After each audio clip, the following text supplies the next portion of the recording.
সরকারি টেলিকম সংস্থায় সিম পোর্ট খুশি গ্রাহক বালুরঘাটে। এক ঝটকায় অনেকখানি বেড়ে গিয়েছে মোবাইল রিচার্জের দাম। এমত অবস্থায় মাথায় হাত পড়েছে সাধারণের।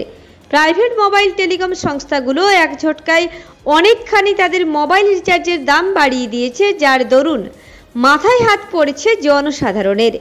একের পর এক রিচার্জ প্ল্যান বৃদ্ধি করেছে প্রাইভেট টেলিকম সংস্থাগুলো। কেন এত পরিমাণে বৃদ্ধি পেয়েছে এই সমস্ত রিচার্জ প্ল্যান কেউ বলতে পারছে না। রীতিমতো নাজেহাল পরিস্থিতির সম্মুখীন হতে হচ্ছে সাধারণদের। তবে এই আবহে সরকারি রাষ্ট্রীয় টেলিকম সংস্থা বিএসএনএল গ্রাহকদের জন্য একটি সুখবর এনেছে।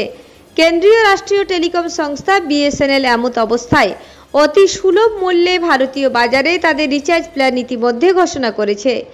এদিকে এই খবর প্রকাশিত হতেই এক ঝটকায় প্রাইভেট টেলিকম সংস্থাগুলোর গ্রাহকেরা তারা তাদের সিম কার্ড পোর্ট করছে সরকারি রাষ্ট্রীয় টেলিকম সংস্থা বিএসএনএল-এ।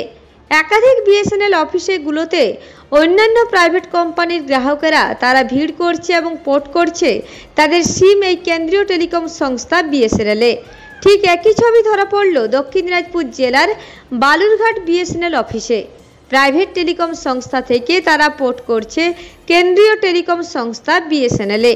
ঠিক একই ছবি ধরা পড়ল বালুরঘাটেও। বহু প্রাইভেট টেলিকম সংস্থার গ্রাহকেরা তারা তাদের সিম পোর্ট করছে কেন্দ্রীয় রাষ্ট্রীয় টেলিকম সংস্থা বিএসএনএল-এ। ভিড় বাড়ছে বিএসএনএল অফিসে। এদিন এমনই এক গ্রাহকের সঙ্গে আমরা কথা বলি। এই বিষয়ে বালুরঘাট শহরে এক নতুন বিএসএনএল গ্রাহক পার্থ কুণ্ডু আমাদের ক্যামেরার মুখোমুখি হয়ে জানান, ভালো পরিষেবা পাচ্ছি বিএসএনএল থেকে, খুব ভালো লাগছে। কেন্দ্রীয় রাষ্ট্রীয় টেলিকম সংস্থা বিএসএনএল সাধারণের কথা মাথায় রেখে খুব সুলভ মূল্যে রিচার্জ প্ল্যান এনেছে।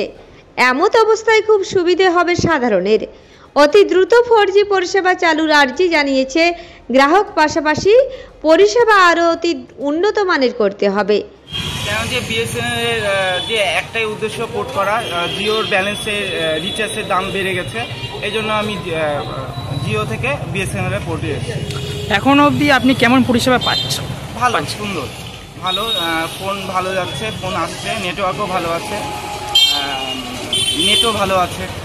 বাজারে একটা কথা আছে যে বিএসএনএল-এর এখনও নাকি 3G পরিষেবা, 4G এবং 5G পরিষেবা আসেনি এখন অবধি।